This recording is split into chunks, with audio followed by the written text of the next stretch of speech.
sizni yaqiningiz kechki payt tinmasdan xurayotadigan bo'lsa va bir necha soniyadan minutgacha nafas olish to'xtab qoladigan bo'lsa, demak bu juda ham jiddiy muammo hisoblanadi. Nimaga unaqa bo'lib qoladi? Sabab o'sha havo o'tadigan yo'lda torlikni borligi.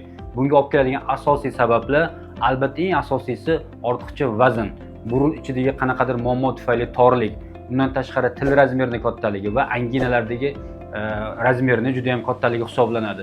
Buni yechimi bormi deyishingiz mumkin. Albatta yechimi bor.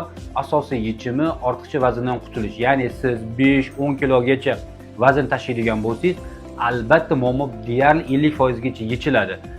Lekin boshqa strukturalarga bog'liq muammo bo'lishi mumkin. Bir xil aytadi, "Men vaznim yo'q-ku, baribir shunaqa apnoy holat, ya'ni havo yetishmaslik holati bo'ladi" deydi.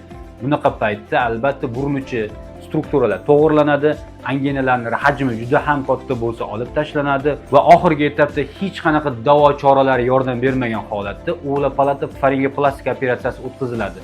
Bu umuman apnoy holatidan batamom qutulishning imkoniyati, lekin har doim operatsiyaga muhtojlik talab qilinmaydi.